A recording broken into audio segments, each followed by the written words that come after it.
With hundreds of new games launching on Steam every month, it's harder than ever to find great new indies, especially when the spotlight's dominated by big names and sudden viral hits. But there is one surprisingly reliable way to grab my attention: a humble DM.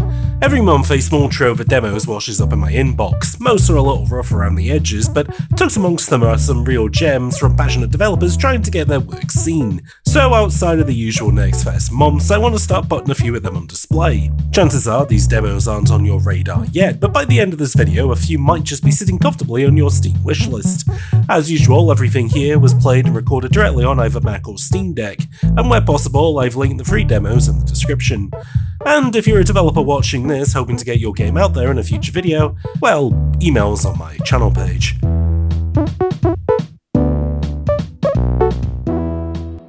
In 2024, one of my favourite small releases was Nodebuster, a £2.49 incremental game where a little bit of action and strategy transform what could have been a passive idle clicker into a gripping but very relaxing evening project. This video game's at the most elemental. Line up a cursor on drifting blocks and whittle their health down to nothing, all while your own ticks away second by second. The core loop barely shifts between runs, but your capacity within it expands dramatically as you rack up experience points, fueling a dense web of upgrades. Round by round, you hit harder, last longer, and eventually find yourself operating at absurd levels of power fantasy. You have to grind to get there, but you grind because the grind is the pleasure. Clear that initial hurdle, and you're locked in till credits a few hours later. Paired with a sharp, vector-inspired, minimalist aesthetic, Nodebuster is a fantastic demonstration of just how much depth can be wrung from something that at first glance looks almost like nothing at all. Nothing at all. Nothing at all. It's no surprise that Nodebuster has inspired a wave of imitators, and while a few have drifted into my inbox over the past year, they all cling tightly to that original template without adding much meaningfully new. To be fair, Nodebuster wasn't a wholly original concept either, but what made it stand out was its refreshing approach to idle action. So I'd like to highlight one of these games that at least does something that I wish most copycats would try: a lateral move. From Longshot Studios comes DIGGIN, an incremental Nodebuster-like where you dig a hole. You're also a mole.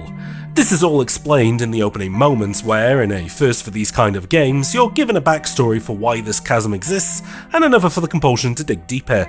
It's silly but appreciated, and it pairs nicely with the visuals, which give the whole thing an illustrated feel rather than the sterile minimalism most of these games go for. Performance-wise, it runs great on Steam Deck, but I do have to dock points for lacking proper controller integration. DIGGIN is very much a mouse-first experience. On Windows, that's perfect. It's the kind of game you can leave running while half focused on something else, but without a Mac version, I'm playing it more deliberately inside the Steam ecosystem, and there it feels just slightly less at home. Mechanically, DIGGIN fuses Nodebuster's loop of grind, upgrade, and go again with the downward momentum of games like Mr. Driller and SteamWorld Dig. You begin with a feeble drill bit that sputters out after a few seconds, but very quickly you're improving its strength, extending its runtime, and unlocking some more expressive mining tools: sticks of dynamite and shockwaves that clear entire swaths of dirt. It absolutely captures that incremental game mania of numbers rising, resistance falling, and friction dissolving. However, if I had one piece of feedback, it's that the opening could get to the good stuff a little quicker. That initial drill feels borderline useless, and I can't imagine some players bouncing before the power curve really kicks in. That said, DIGGIN does more than enough to avoid feeling like just another clone. That slight layer of action play on top of the idle framework goes a long way in keeping you engaged, and the fact that it can be played with nothing more than a mouse and a click is, for me, at least a small bonus. DIGGIN is set to release soon, and its demo is available for Windows and Steam Deck over on store.steampowered. A recurring theme with the games I'm recommending is a clear design lineage: X inspired by Y.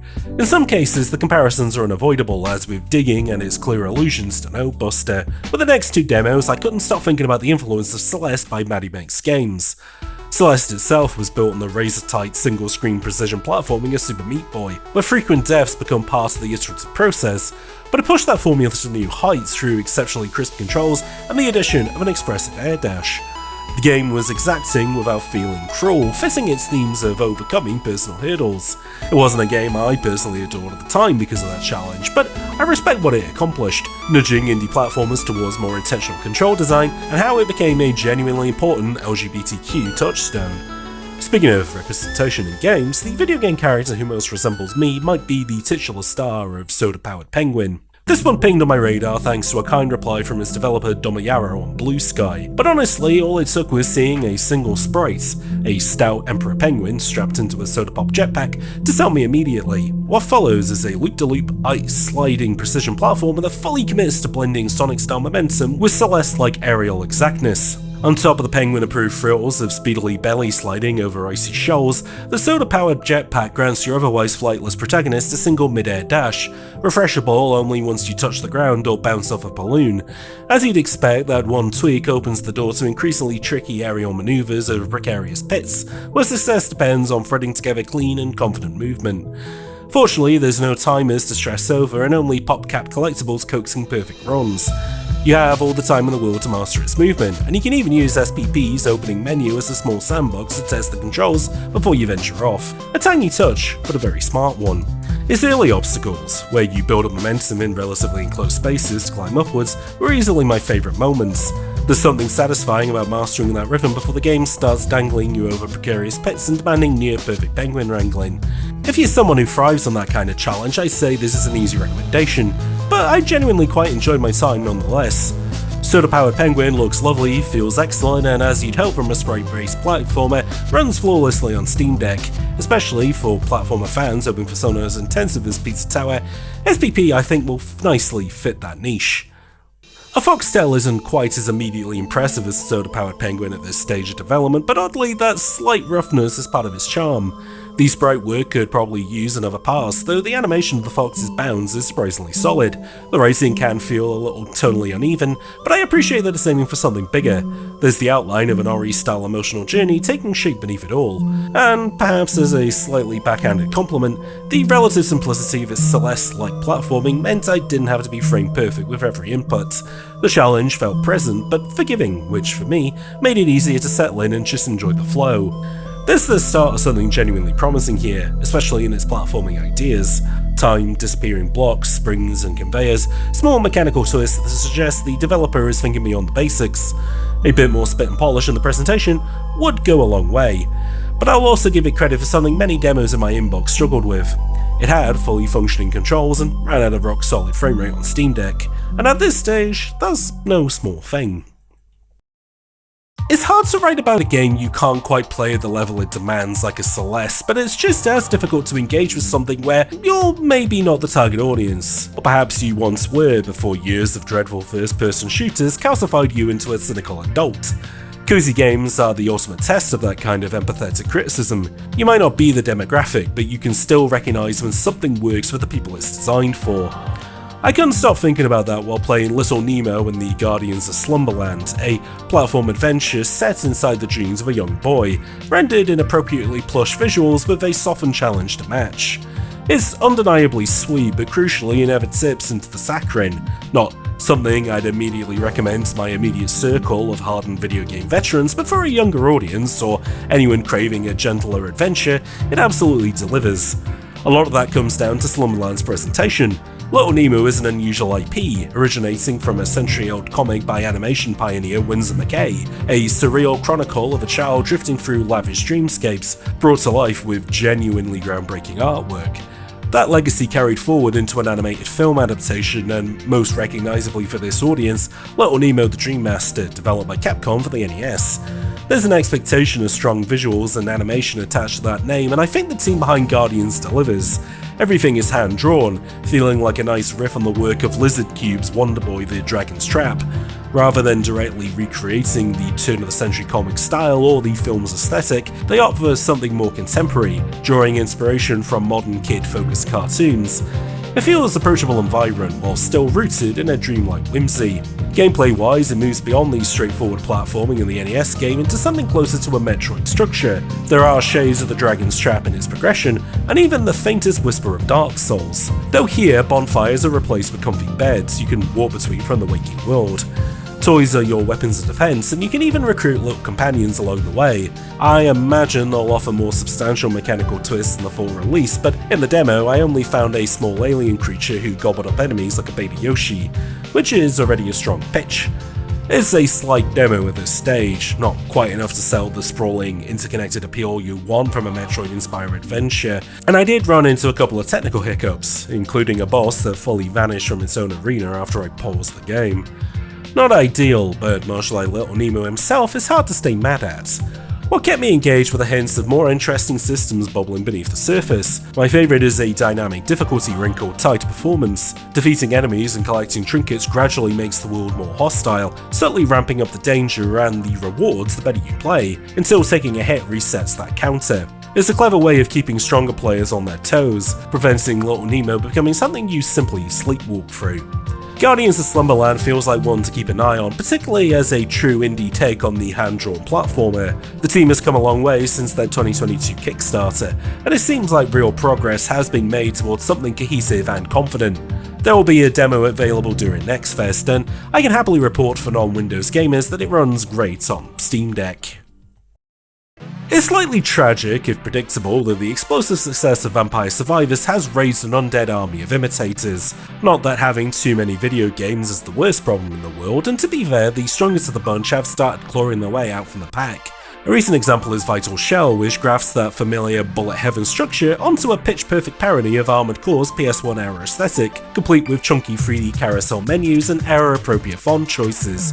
It commits to the bit in a way that's hard not to respect. Granted, it's not a game I particularly love. It plays very much like a cover band performing Vampire Survivors' greatest hits, with maybe a few too confusing numbers to crunch. But in a cave full of coal, it might just be the one rough diamond. I can't be nearly as generous to a lot of the other VS likes that land in my inbox. Too many developers look at Ponkel's bullet heaven hit and decide that his biggest problem is visual simplicity, and so they crank up the poly count and smother everything in GPU melting particle effects. Or they improve the RPG side until you're drowning in percentages and synergies. All of them run terribly on Steam Deck too, which, in my book, immediately makes them worse alternatives to Vampire Survivors. So, much like DIGGIN was to Nodebuster, when I'm looking for a new take on the formula, what I really want is a lateral move. Not better, just different. Unfortunately, just before I started recording this video, Nick Jonker from Big Bang Studios sent me exactly that. Drift is an arena shooter with just two inputs, left and right. The game handles your pot shots as the arena fills with deadly sugar cubes, leaving you with one important job: steer to survive. The twist is that drifting grants you temporary invincibility, letting you donut straight through danger with reckless abandon. I knew I'd like it the moment I saw its Ape-Out inspired high contrast visuals and heard the 70s cop show funk soundtrack kick in. Then the Vampire Survivors style upgrades started layering on top, but crucially without drowning me in numbers. Every upgrade meaningfully changes how you play. New weapon behaviours, new tools, more health, longer invincibility windows, and each round escalates cleanly, even throwing in punchy boss encounters. There's no waiting for the gameplay to get good. From the outset, Drift is just fun. Early enemies barely fight back, they mostly bounce around harmlessly, because the real challenge is mastering the physics-driven driving model. You genuinely feel behind the wheel of a wild automobile, and I genuinely love wrestling with its controls. This is my gold standard for remixing an idea. Blend in DNA from another genre or strip out expected systems and find the friction somewhere new. Drift feels like a perfect little arcade experience, hitting that same sweet spot you get from something like a Balatro or Ball Pit, immediately satisfying as a demo, but clearly hinting at deeper hooks in the full release. And yes, as you can probably tell from the footage, it runs perfectly well on Steam Deck, and would feel spiritually at home on any small handheld with its simple control scheme and RAM-based action. Drift is racing towards an X-Fest demo at the end of February, with a full release set for March 9th. For the final two games, I'm swapping platforms and shifting away from controller-driven action towards pointer-powered puzzlers. I'm starting with a slightly controversial pick from my mail, given that it's a loving parody of Windows 95. That runs on macOS Tahoe. Factory 95 isn't the first game to riff on the aesthetics of a retro operating system, but it might be one of the smartest in how it commits to the bit. Structurally, it's an automation game in the vein of Shapes or Factorio, where you're challenged to build efficient production lines to transform and transport a finished product to an unseen customer. Except here, the product is PowerPoint slides. I'll admit I probably get a kick out of this because it feels like a parody of my day job. minus the part where I have to manually theme the decks myself. Instead, you're building little logic chains to combine slide elements in the correct order. The puzzle comes from understanding the sequence of transformations, what needs to be styled before it's merged, how to generate a specific gradient from an awkward transformer, and eventually how to fulfill multiple requirements without breaking previous production lines. In this early demo, the complexity doesn't spiral too far out of control, though I did find myself clearing the board between multiple rounds, where I suspect the full game will push you towards maintaining multiple active clients without upsetting earlier ones. The interface does a huge amount of the heavy lifting. The faux Windows 95 presentation is fully realised, complete with a parody Netscape browser where you take on new contracts and spend your earnings on upgrades. You can drag windows around, stack them awkwardly, and even use modern conveniences like your scroll wheel to zip through menus. It's fun and fortunately also completely functional. There's something slightly rose-tinted about the fantasy of earning a steady wage by recoloring PowerPoint decks in a pastel desktop OS, but Factory 95 seems keenly aware of the joke. It runs flawlessly on Mac, even if spiritually it belongs to Windows, a playable time capsule back to an era where Clippy reigns supreme. Finally, I want to talk about the newest game from AP Thompson, one of the developers behind last year's WarioWare-style daily diary Consume Me, and my all-time favourite arcade odyssey, Multi-Bowl. Following in those same eclectic footsteps is Titanium Court, a strange and semi-randomised midsummer fever dream of fairy parties, menacing jack-o'-lanterns, and fluctuating market rates. It's already racked up 4 Independent Games Festival awards, so expectations were understandably high, and I'm happy to say that it mostly delivers, with its biggest issue being that I just wish the demo didn't end so soon. So what do you do in it? Well, Titanium Court is something of a strange stage show being assembled in real time. In practice, it's a strategy game where the board itself is flexible, and every turn is about rearranging the world into something you can survive. The game plays out in 2 phases. First, you play a match-3 style puzzle where you collapse clusters of wheat, waterways, and even enemy castles into resources, or clear threats off the board entirely. Then in the second phase, you spend what you've earned to build out a small troop of farmers and soldiers, units that gather, defend, and chip away at the surrounding armies. The real fun comes from the way effects overlap. Some battlefields introduce shops and treasure chests you'll want to keep alive between phases.